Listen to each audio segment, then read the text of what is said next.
Nobody knows Mizuno makes irons. Not casually. Not in the way everyone knows Callaway or TaylorMade or Titleist.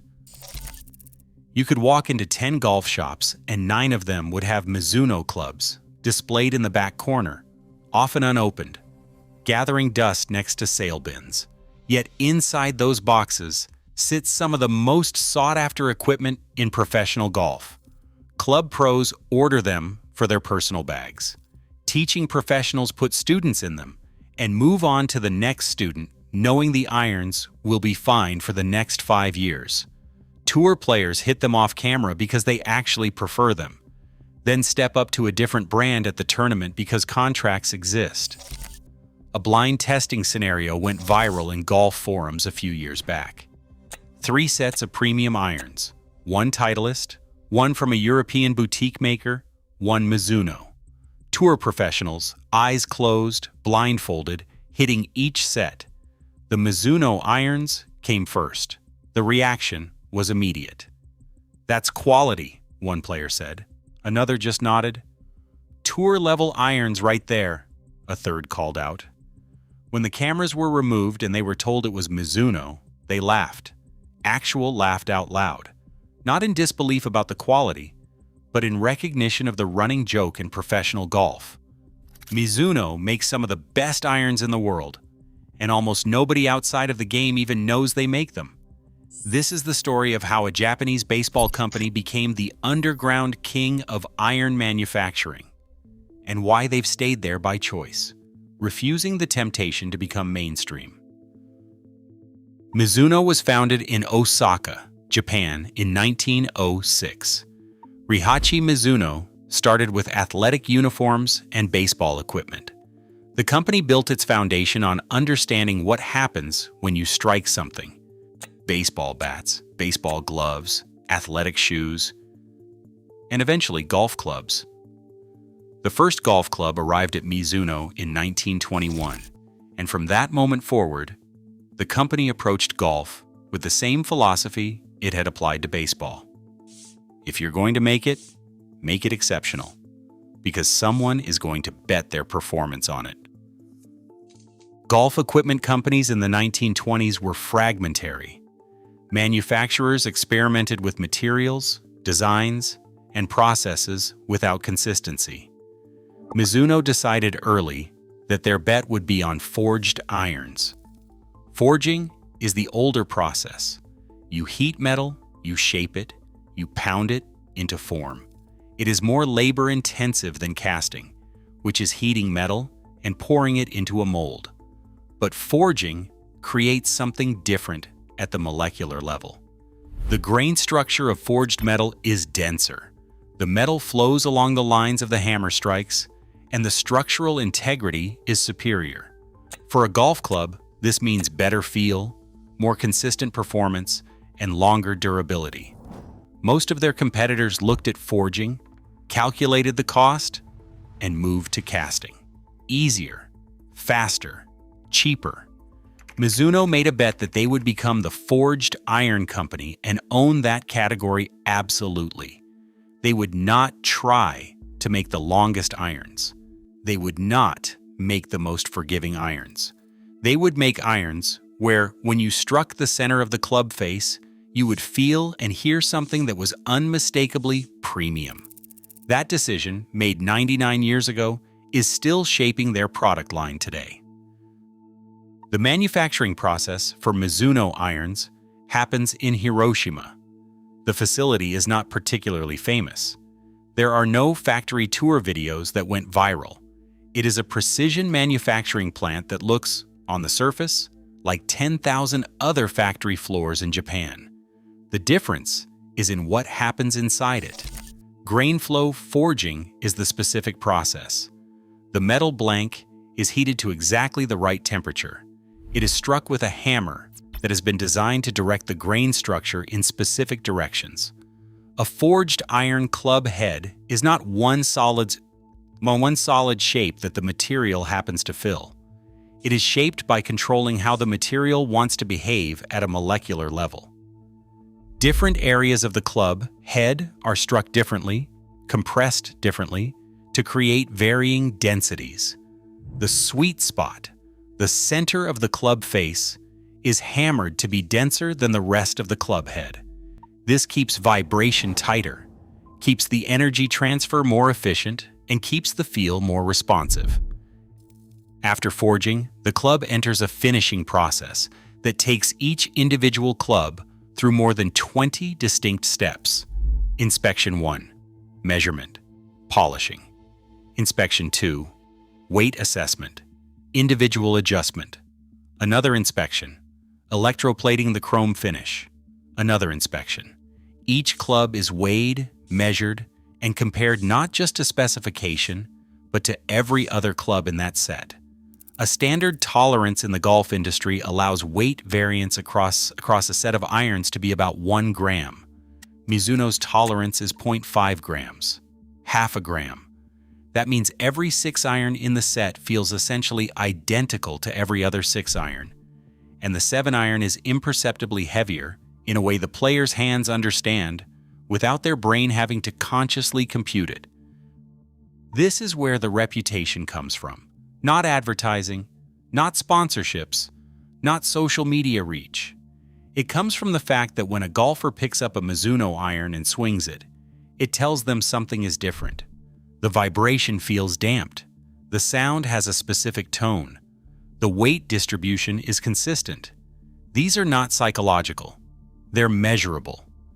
Vibration frequency can be measured with accelerometers. Sound can be recorded and analyzed. Weight distribution can be precisely documented. In controlled testing, every measurement shows that Mizuno irons have characteristics that are distinctly different from both cast irons and forged irons from other manufacturers. The MP line is where the reputation became a cult. MP stands for Mizuno Professional. The MP32, released in 1983, became a reference point. Players still talk about it. The MP33, the original MP20. These clubs are, in collector circles, treated like vintage instruments. There's a subreddit dedicated to Mizuno clubs, with thousands of members posting photos of vintage sets they own, discussing which models are underrated, and debating which generation was the peak of manufacturing. You see this in some other brands, but not like this. Nobody runs a subreddit celebrating vintage Callaway irons from 1983. But Mizuno players do because the consistency of feel, the lack of degradation, and the timeless design philosophy means a 20-year-old Mizuno iron might actually be a better option than a brand new one from a competitor. When Mizuno released the MP225 and MP245 in recent years, they engineered them to feel nearly identical to the vintage MP irons that players had grown attached to.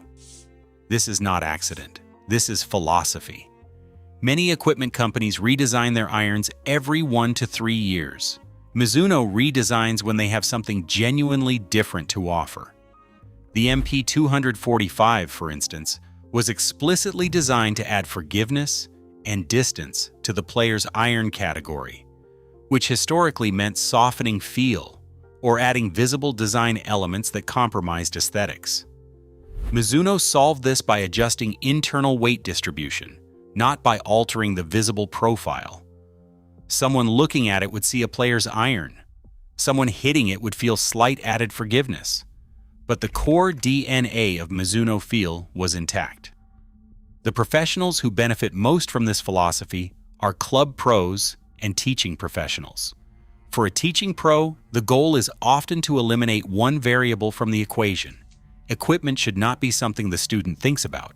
The equipment should be a stable foundation that the student can rely on. Mizuno irons are the definition of a stable foundation. You fit a student into a set of Mizuno irons, you adjust the loft, the shaft, the grip, and then you don't think about the equipment again. The student hits it every day. Swing improves. Equipment stays consistent. No variance, no excuses. Tour events show this phenomenon at scale. Roughly 1 in every 3 professional golfers competing in major tours has Mizuno equipment in the bag, usually as irons. This is disproportionate to Mizuno's market share in the broader golf equipment market. They're not dominant, But among professionals, among people for whom equipment matters, they're present in a way that massive marketing budgets can't create. The question that every golfer eventually asks is whether the reputation is actually deserved or whether it's just accumulated mystique. Here's the honest answer. Both are real, but one matters more than the other. The performance difference is real. Blind testing, controlled studies, and physics measurements all show that forged irons from Mizuno have measurable characteristics that differentiate them from cast irons and other forged irons. The vibration frequency is lower. The frequency is more consistent across the club face. The frequency is also more consistent across multiple strikes from the same club. This is not made up. This is not marketing. This is physics. But here's the part that matters. This difference only translates to meaningful advantage. If you're a player who swings fast enough and with enough consistency that you can actually perceive it. If you swing under 110 miles per hour, if your swing speed varies significantly from shot to shot, or if you hit the sweet spot inconsistently, the difference between a Mizuno iron and a much cheaper alternative becomes academic. The feel difference exists, but your swing mechanics are introducing more variability than the equipment can address. For professionals, for skilled amateurs, for golfers whose swing is reliable enough that their equipment choice matters, the Mizuno difference is real and worth paying for. For everyone else, it's largely a placebo wrapped around genuinely good equipment. And Mizuno is fine with that. They've never marketed to everyone else. This is where Mizuno's market position becomes fascinating. Their marketing budget is a tiny fraction of what Titleist spends, what Callaway spends, what TaylorMade spends. Their tour presence is limited compared to American brands with massive sponsorship programs. Yet they maintain a cult-like devotion from professionals and a reputation that travels through word of mouth alone. When a tour pro switches to Mizuno, no one announces it. But club pros know. Teaching professionals know. The community knows. And that knowledge propagates. The challenge Mizuno faces is a branding problem that they inherited. For non-golfers, Mizuno is a baseball company. Apparel. Shoes. The golf division is an afterthought in terms of global brand recognition. Major equipment companies like Callaway, TaylorMade, and Ping have brands that are exclusively golf or golf first. Mizuno has always been a diversified Japanese sports company that happens to make excellent golf clubs. This identity problem has never prevented golfers from buying Mizuno, but it has prevented casual golfers from even considering Mizuno as an option. Modern Mizuno's strategy attempts to address this without compromising their core identity. The JPX Hot Metal line targets the game improvement market, the portion of golfers who want distance and forgiveness and don't care about feel in the same way that professionals do. This is a concession to market reality. Game improvement irons are the volume market. Mizuno makes them well, but doesn't market them aggressively. The Pro 225 targets better players who want distance without losing feel. The ST series addresses metalwoods, where Mizuno has historically been weak. Each product line represents a calculated expansion, an attempt to grow without diluting the core brand promise.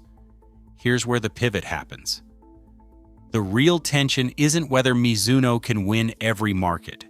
It's whether they can grow the markets they do compete in without losing the craftsmanship identity that attracted loyal players in the first place. This is the central question facing the brand. If they spent the same amount on sponsorships as Titleist, if they had the same tour presence, if they had the same marketing reach, would the brand dilute? Would the exclusivity that makes Mizuno special to professionals disappear? Or would they simply become a larger company with the same reputation? Mizuno themselves seems uninterested in answering this question. They've turned down massive sponsorship opportunities. They've resisted the temptation to chase every trend.